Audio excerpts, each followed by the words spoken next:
Hello listeners, you're listening to Lore Talk, part of the Lore and Legends storytelling podcast series. In part 2, you learned about the mysterious lore of porridge wands or spurtles, and the medieval mythology of the bird of paradise, or the parrot, to you and me. In part 3 of Lisa and Lady Isabel, I sit down with a friend and follower of the podcast, Lisa Billela.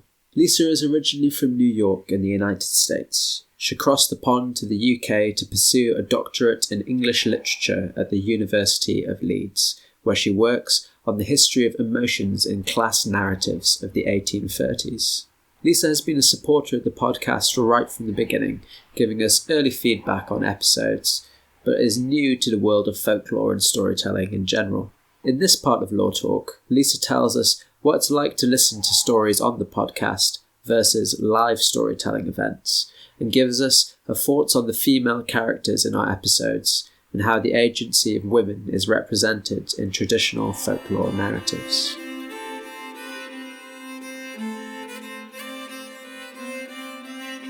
Welcome to the studio, Lisa. Although you do live upstairs. That's right. I was going to say I'm like in there on the ground floor, but really I was on the top floor. You haven't actually flown across from America just for this podcast. Yes. Get on my level, fans. So, yeah, just tell me a bit about what you've been enjoying about the series so far. Okay, so I know that we were saying we might talk about the Lady Isabel episode later, so I won't get too much into that now, but that was my favorite episode that you'd done so far until the Halloween episodes came out, because I love Halloween. I love everything about Halloween, and you can't possibly top like spooky, scary stories that are also about Halloween. So I was really, really excited for those, and I really liked, I liked all of them, and I just listened to the Wizard episode last night, but I really particularly like Jack of the Lantern. I feel like I learned stuff, but also it was very good to hear, and I was also lucky because I heard you do it the first time live before it was actually released to the public. Yeah. Which so I thought that was awesome. How is that different, hearing it live? Well, it's a much more visceral experience, isn't it? So you're standing in the room, and moving around and, gesturing, and you're doing all the voices in real time. And so you don't have, it can be a little bit of a trade-off. It depends, because you don't have like your, any of your background music that you use in the podcast, for example. And often I listen to it when I'm on a train or something, or walking somewhere in town. So it's that little bit like, there's a little bit of a disconnect between what's going on in your head, with the podcast and like actually just needing to walk down the street in real time. But when you're sat there listening to the story, you can give it your full undivided attention, and it's just that much more immersive, really. And, we had the lights dimmed, and there was a fire and casting this eerie orange light. It was very cool. It was very good. Yeah. It's a lot of fun telling them live, and we recorded me and Seb rehearsing for the version of King Orfeo that we did at Stannington Story Festival, so listeners will be able to hear a bit more of what an actual storytelling performance sounds like. Yeah. Yeah. That's really cool. And I had been to Sheffield Story Forge with you once before, I think, and that was similar. It had a bunch of different people kind of getting up and telling stories, and you don't necessarily know what to expect going into it. It's a little bit like the week-to-week podcasts. I know you give a little bit of a preview about what the story is going to be usually, but if you're like me and you're not very familiar with folklore, especially not British folklore, it is a little bit of a surprise every week. And Storyforge was like that. People are just going to get up and tell you something. You don't necessarily have a program in advance. You're not picking and choosing like, oh, I think I'll be interested in this, so I won't give that a try. And it's much more, you kind of get to know things in a much more egalitarian way, I think. Cool. Yeah. All right, well, yeah, so you mentioned Lady Isabel. Yes. And I think we were having a conversation about writing and performing female characters in a lot of these old tales where, because of the times, where it's come from, those roles can be small or problematic in lots of different ways. And you said that you wish we talked about that a little bit more on the episode. Yeah. Subsequently, we then actually, because you listened to Lady Isabel quite early on as sort of a preview when we were sort of testing the podcast out, when we actually advertised the Lady Isabel episode, I think I must have remembered our conversation and thought that was what me and Seb actually talked about. One of the trailers that I advertised it said, Rick and Seb discuss the problems of representing women in traditional things. And then I listened back to it at some point and I was like, oh, we actually don't do that. And that's what you'd said. But we'd already got a comment after I released that from somebody online quite pointedly saying, is it only going to be two guys talking about how to represent women? And I sort of said, yeah, unfortunately. But we can now rectify both of those mistakes in one fell swoop. I'm happy to talk about my thoughts about how I approach that problem as a male storyteller. Sure. But did you want to sort of start off by talking about your impressions of Lady Isabel and the other women in the series? So, firstly, I'm glad that I made that big of an impression on you when we first talked. But secondly, yeah, so I really liked the Lady Isabel story, and you're right, I did hear it for the first time ages ago. Now, it must be like 4 or 5 months ago now, the first time I heard it. And so I remember immediately being struck by things that I can remember asking you at the time whether or not they were conscious choices that you'd made. So, for example, in the beginning when the Blue Knight arrives, and they kind of have this back and forth, this trading of riddles. Mm. And I can remember the first thing that I noticed in that was he says to her, oh, spin me some clothes, dye me some clothes, wash me a cloak. Can you sew this? Can you. And I remember thinking that they were all very womanly tasks that he assigns her, which of course makes sense. But what I thought was really great is that she counters with these own riddles. Like, okay, well, are you going to go plow the field then? Are you going to come back with riches for me? And I thought that seemed to me like that kind of glimmer of agency that you don't get, so you say, like, in they're older tales, or they're derived from something older, right? And so you really do kind of need to latch on to these moments, right, where there's something more going on for these women characters, that you could see that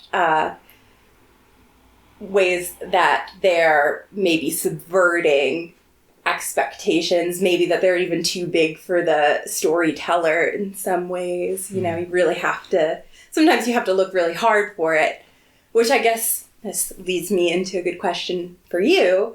How do you change or enlarge these parts for women? What do you normally find when you look at source material, and are you conscious of making more space for representing women? Yeah, I would say that's always something that's on my mind when I'm looking at these tales. Doing it can be difficult sometimes, and sometimes you make the changes and you feel like, well, that's improved it.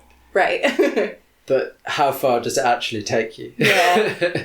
So, I mean, one of the reasons that I chose the Lady Isabel tale, which I really liked it, was precisely because it was one of very few narratives in which a female character is the protagonist and gains the upper hand. I think me and Seb talked about the fact that the riddles are part of this sort of, some of these courtship songs, which are usually based around an interaction with an elf knight or the devil or a stranger from another land, are usually about yes, the maiden using her agency to protect her virginity. Right. But occasionally, the lady's sexual agency. In the Lady Isabel tale itself, one problem emerged out of the way that I rewrote it slightly, because I added this motif of the 3 castles and her sort of enchanting the night to sleep right. every single time. Borrowed that from another folk tale. And I thought that added flesh to the story, but I then had to explain why she didn't run away right. or kill him. And so the idea sort of that I was trying to play with was, okay, so you're talking about women in these dangerous circumstances, you know, with a potential killer or rapist or any of those things. Yeah. And I suppose the brought in the magical element of that he is using a charm on her, but then also tried to relate it possibly to, you know, the very real phenomenon that women are attracted to and do stay with dangerous men sometimes. Right. You know, the idea that, you know, people find it hard to leave abusive relationships and that kind of thing. Right. So there was sort of a slight idea that maybe the charm is kind of like a metaphor for that. His charm, his silver lasso, the belt that he puts onto her. Yeah, it creates a slight problem in the sense that because the way that she then escapes at the end of the tale is that she removes the belt because he's given her permission to, and that works as a magical device. Right. And makes the tale that I've told make sense.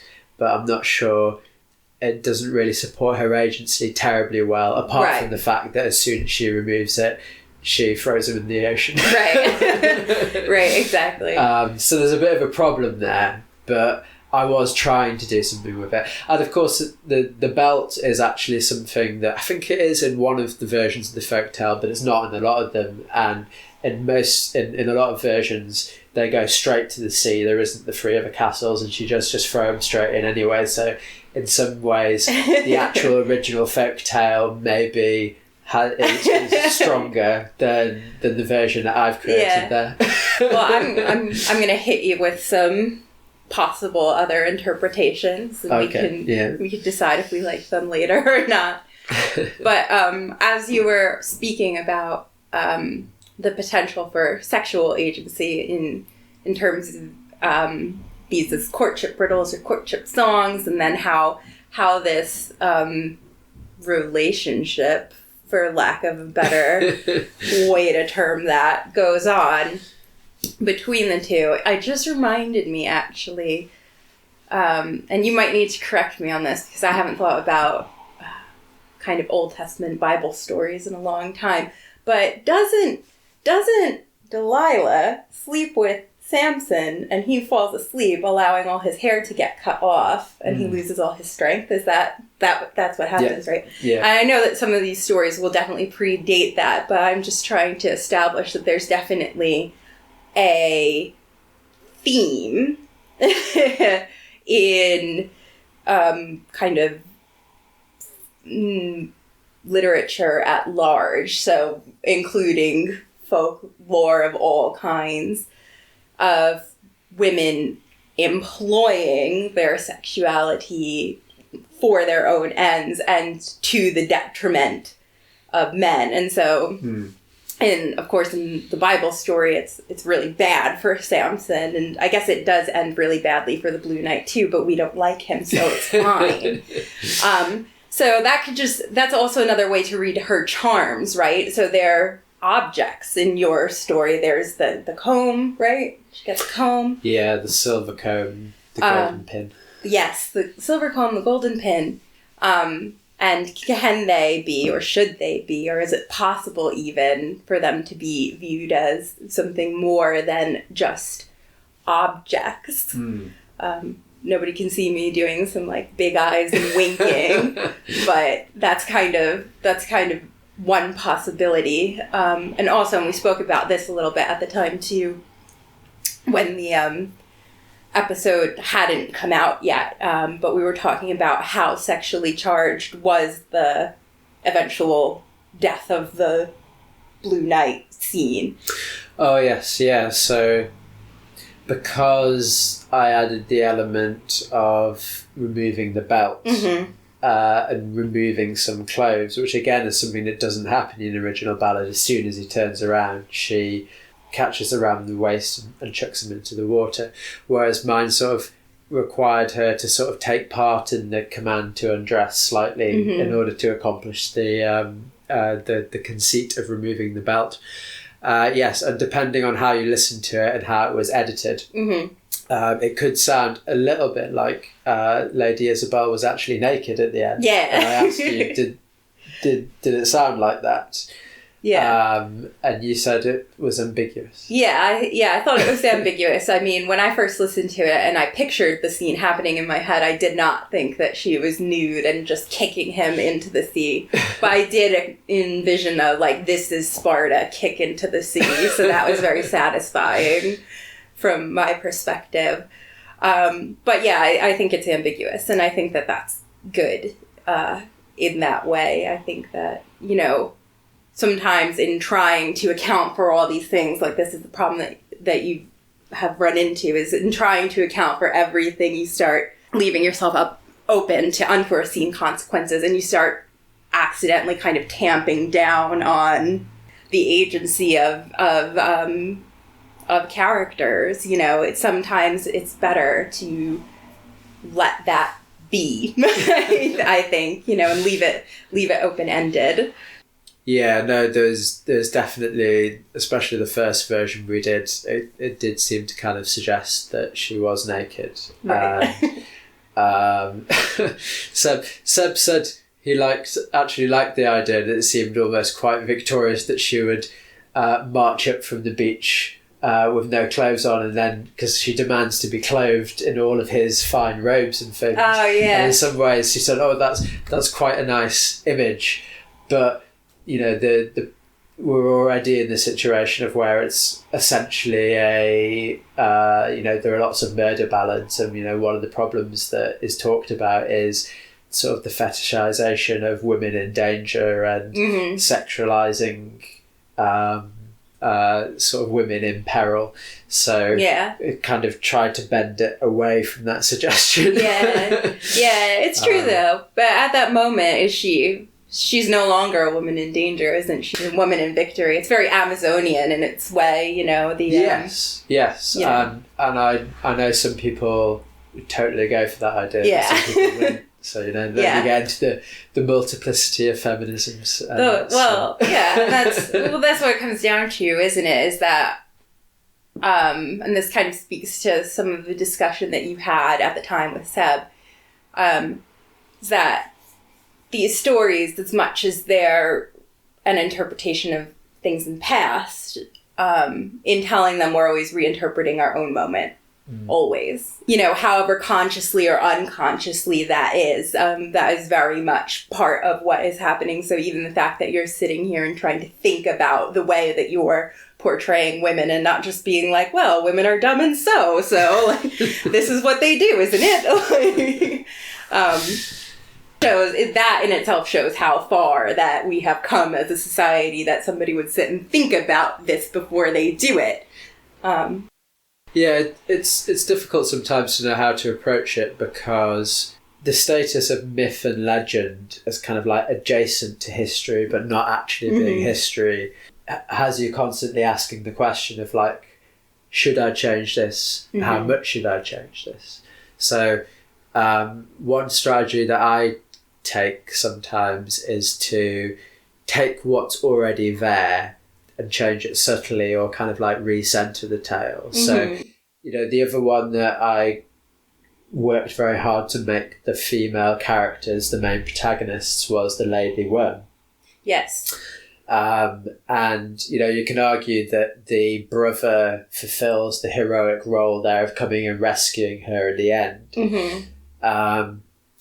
But that's why I did make a change in introducing a backstory where the fairy queen who ends up marrying the king, they already know her in their childhood, and sort of establishing that relationship between them. Right, yeah. And then not only that, I also introduced a little girl as kind of like a witness. Right. And she's told the first part of the story by a woman who turns out to be the queen.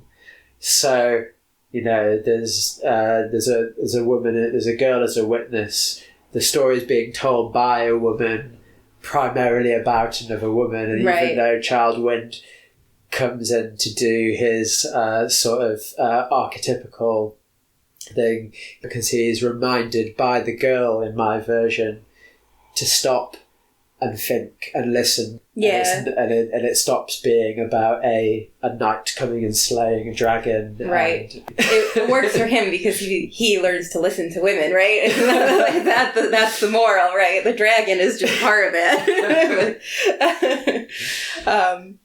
Cherry of Zena. Yes. Is one. What did you think about that one? Unfortunately, Seb's not here to present his version, but that's, we'll just have to talk about it. He can hear it online like everyone else.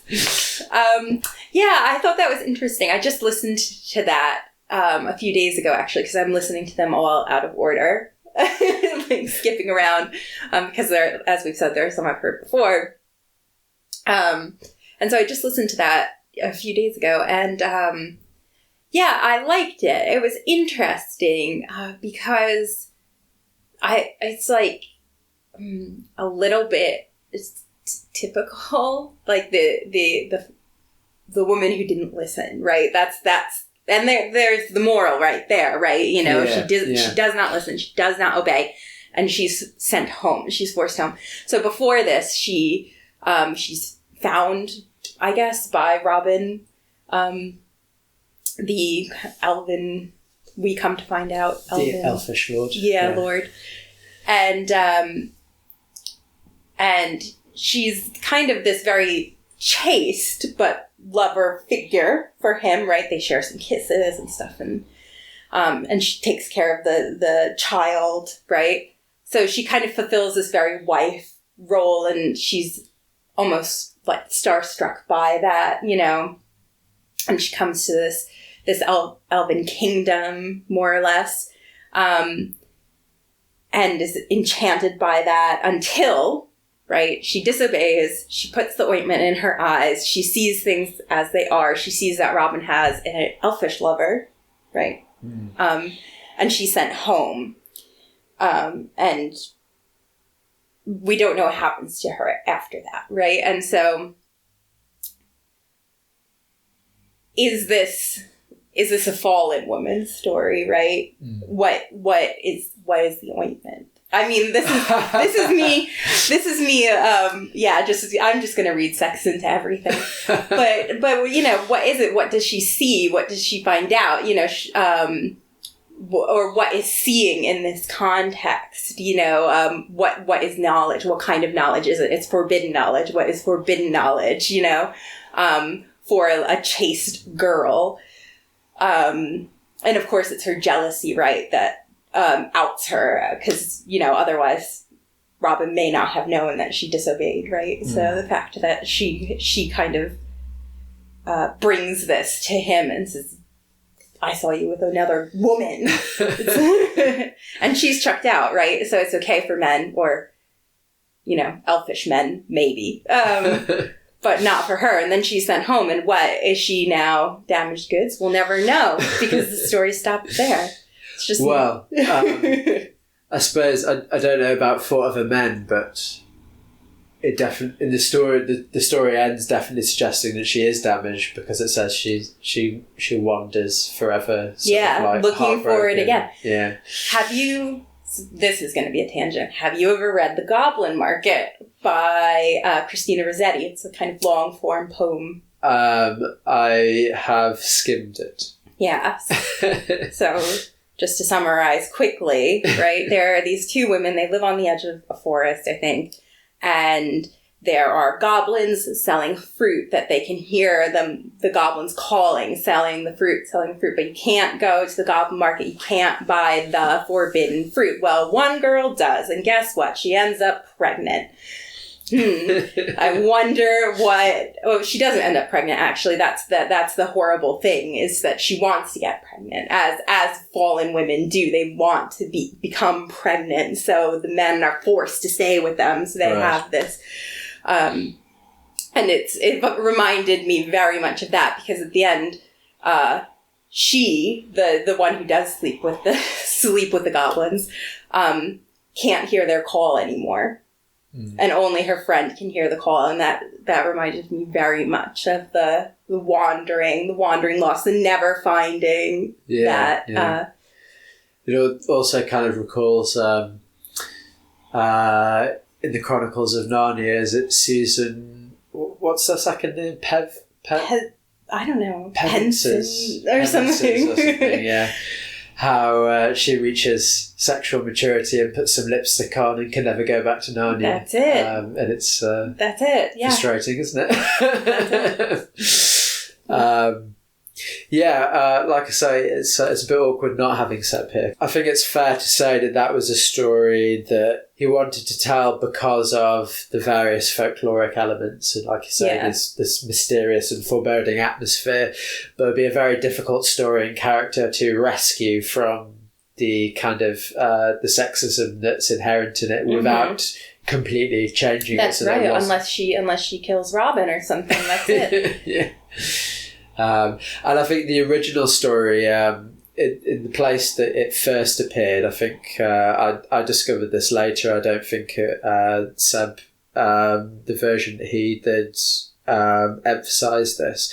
But in the original story, actually, she's insistent that she wants to leave in the way that Seb was talking. Leave her village to look for somewhere else to go. Yeah. And Seb says that this is because she is a willful girl, which is already into that narrative of, women should know their place. Right, exactly. But in the original, it's more than that. In fact, she has friends who have gone away to the city, and they write back to her telling her about having their own money and going out on dates and what men they're walking out with and all this kind of thing. So she wants to go and do the same thing, and that's why she's refusing to settle down at home. So the kind of like overtones of financial and sexual independence being warned against are perhaps even stronger in the original text of the tale. Yeah, so. And that's quite common until very, very recently, really, and even still in many ways, that a woman would aspire to earn as much money as a man. Ridiculous. And then who would have babies then? It can be uncomfortable, really, reading, or I can only imagine for you guys, because it does put you in a predicament, in some situations, because what do you do? How can you save, quote unquote, this character? And then what are you saying by making that kind of judgment call, even? I mean, that was kind of the case with both King Orfeo and Greysteel. Also have women in very, very traditional roles. Herodes as the woman who exists primarily to be kidnapped and saved. The only real change there that we kind of made was that the first version I heard from Seb, she seemed a lot more a fainting lady than she did in the final version, and that's one basic thing, like if a woman is going to suffer in these ways, then at least I try when I'm telling a tale, I'll try to make sure that she does so nobly under those circumstances, as nobly as she can in the situation that she's in. In Greysteel, there's the cold and aloof woman who wants the knight to go and conquer this enemy and spurns him if he doesn't. And I guess again, the Greysteel is quite a new story as well, in the sense that none of us had seen it before, and we wanted to sort of tell it almost for the first time. Right. And I think that's another element of storytelling, is when you find something that's quite fresh and new and you want to bring it up as a historical artifact, you're less inclined maybe to make as many changes, or making changes would alter the structure of the tale too much. Right. Yeah, and there is something to be said for that too, because, you know, it's something that I deal with in my discipline all the time. So I'm a PhD candidate in English literature.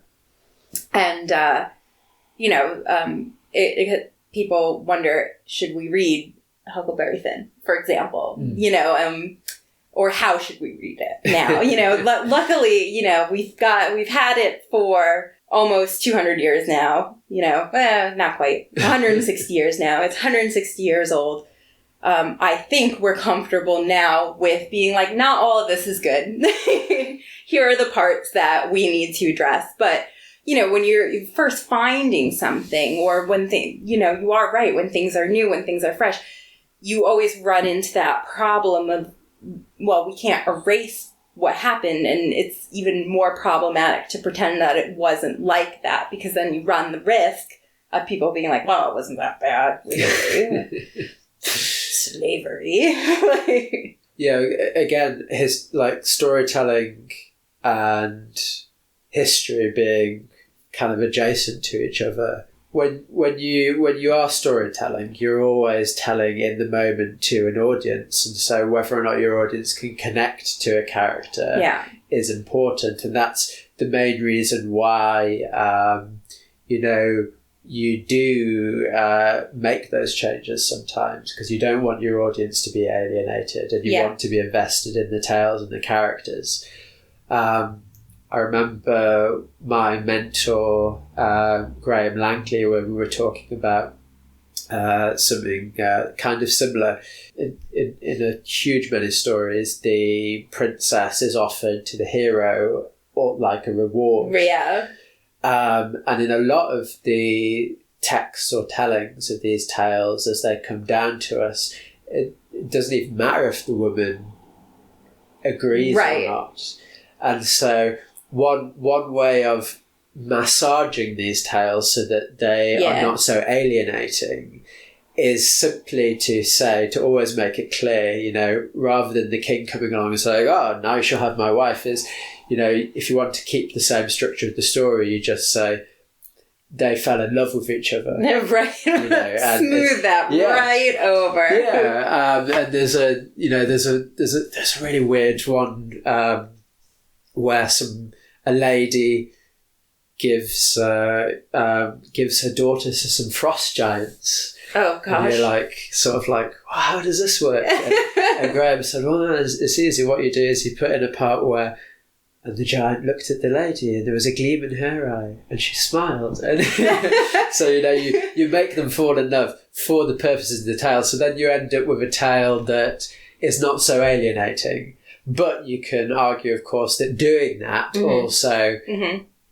simply finds a way to maintain that patriarchal structure of the tale. Well, it absolutely does, you know, like, because then similarly, you just then don't really question any internal motives for being like, all right, I'll make nice with the frost giant so I don't get eaten. I think Princess Jasmine said it best, right, in Aladdin. I am not a prize to be won. Yeah. Grumpy.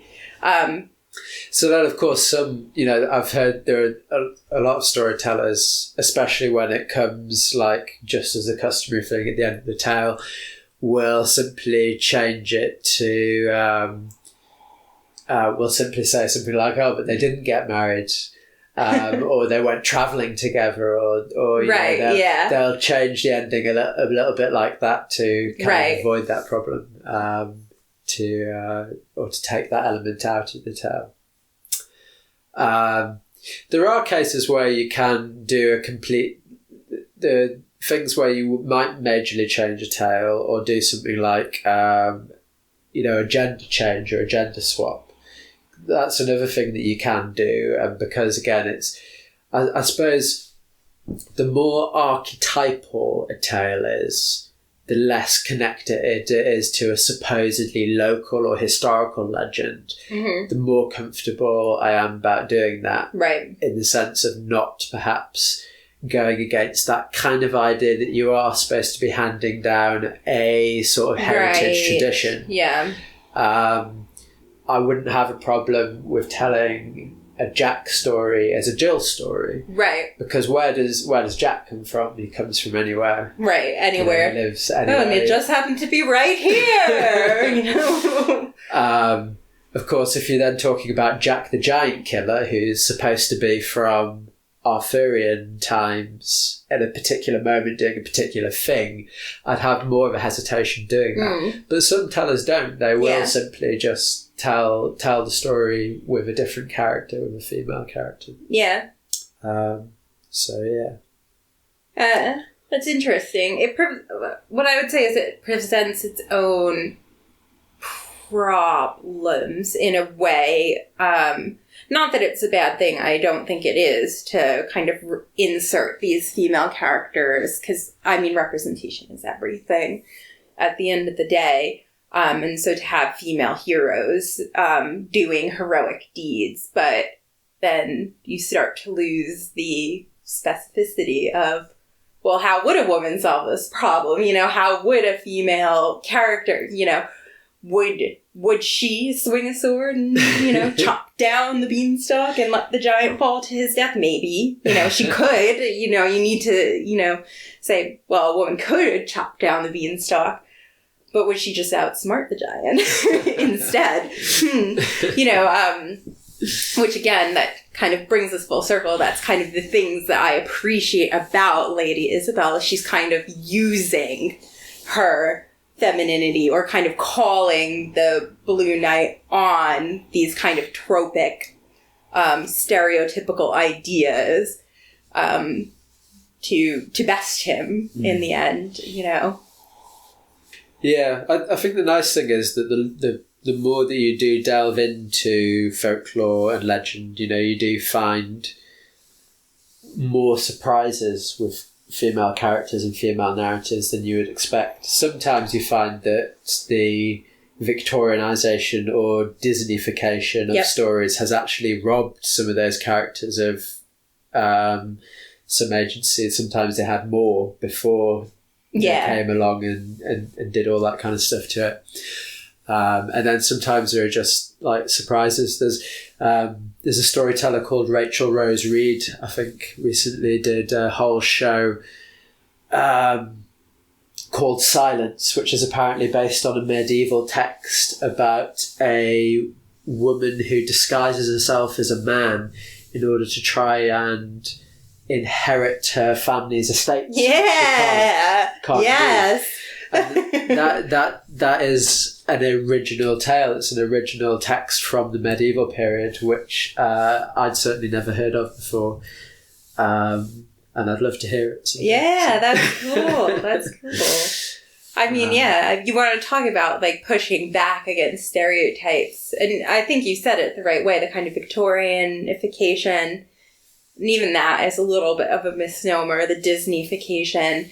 It's very easy for us to stand in our present moment and look back and be like, wow, the past was dumb. The past was so repressive.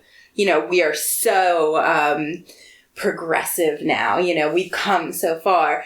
And it's not always totally correct, and that's the bottom line. The Victorians themselves were not covering up table legs because they were too sexy. I'll just throw that out there. That is a lie. If you want to look for sex, you will find it in every major novel. It is there. You look for it.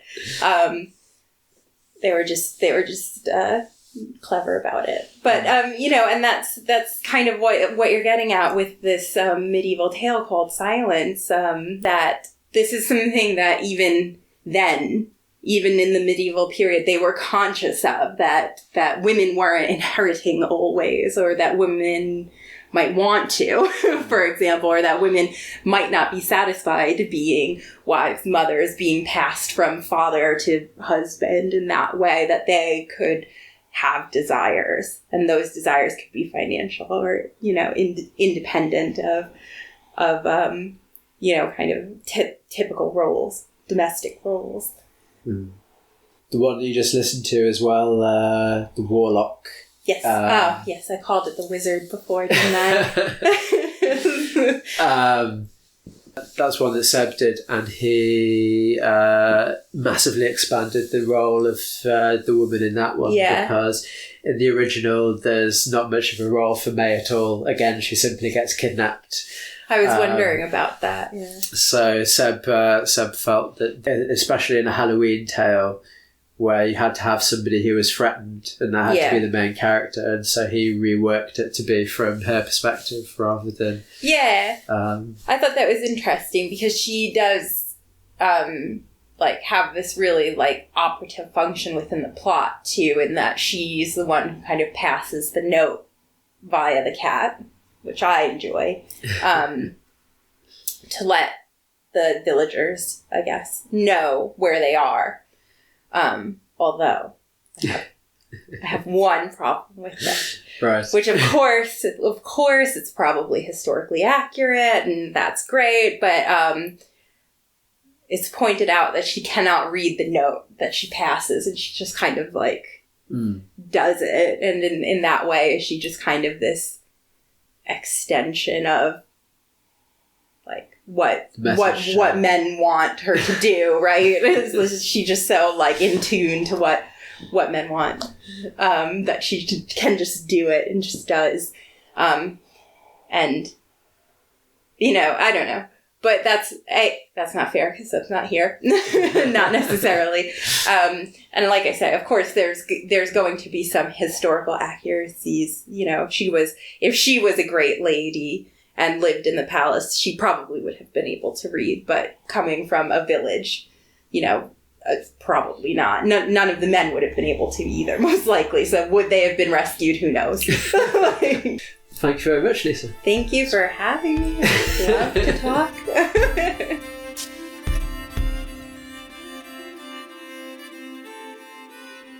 You've been listening to Lore Talk, part of the Lore and Legend storytelling podcast series. Music in this episode was composed and performed by Robert Bentel. If you'd like to hear more discussions about the representation of women in folklore and folk tales, you might want to check out the Feminist Folklore podcast from Skylark Media. I'd also recommend listening to the episodes Fairy Wives and Fairy Lovers and Loafly Ladies on the Modern Fairies podcast, published by Oxford University and presented by Caroline Larrington and Faye Heald. On November 14th, you'll be able to hear our next guest episode, where short fiction writer Sarah Pearl shares her unique take on the legend of the last wolf in England. We'll also be releasing our first bonus episode of the podcast, The Legend of Humphrey Head. This episode will be available to download from the Lore and Legend website through our Gumroad page. I hope you've enjoyed part 3 of this edition of Lore Talk. Thank you for listening, Storyfolk.